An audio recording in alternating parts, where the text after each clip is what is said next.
5-year-old girl cried as she ran to her parents' grave. She wished her parents could take her to heaven. The next second she cried herself unconscious. The next day a couple collecting firewood found her. They kindly brought her home. When the girl woke up from her coma, the old man gave her bread. The hungry girl had not eaten for 3 days. She grabbed the bread and devoured it instantly. The old man thought to send her home after she finished eating, but the girl shook her head in fear. After her parents died, she lived with her uncle and aunt. Her aunt refused to feed her. She even planned to sell her to traffickers. So the girl ran to her parents' grave crying her grievances. She begged them not to drive her away. She said her uncle and aunt would beat her to death. She promised to do chores for 1 meal a day. The elderly couple felt pity and decided to raise her. The next day the father told his son about this. Unexpectedly the son scolded him. He said he already told people he was an orphan. He warned his father never to find him again. The old man returned home heartbroken. Only the sensible girl gave him comfort. 12 years passed in a blink. The girl worked hard and entered a top university. She happily told her foster parents the good news, but she saw them bullied by thugs. The thugs withheld half their wages. The girl quickly hid her admission letter. She wanted to study, but she did not want her parents to suffer more. The next day while chopping wood, her foster mother found the letter. They realized their daughter wanted to spare them the burden. They decided to support her no matter what. The foster father walked a whole day in the rain. He went to the thugs begging for unpaid wages. He even knelt before them.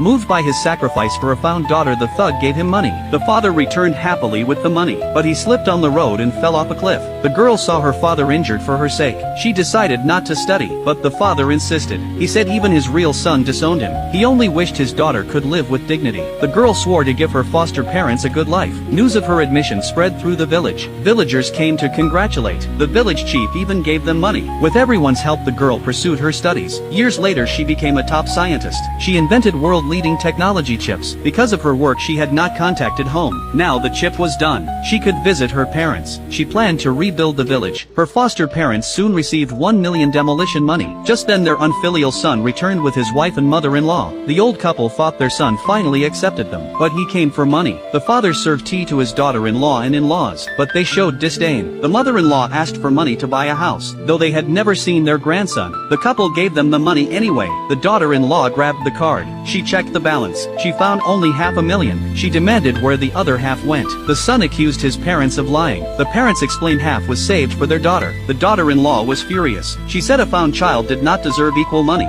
She threatened them to hand over everything today, or she would make them suffer. The father grabbed his son's hand. He said both children were his flesh. The son shook him off. He said he had no sister. The vicious family searched the house. The daughter-in-law found the hidden money. The parents tried to take it back, but the son pushed them aside. He said he was the real son. The money and house belonged to him. He left without looking back. The daughter-in-law slapped the father's face. The son kicked his father hard. Then another kick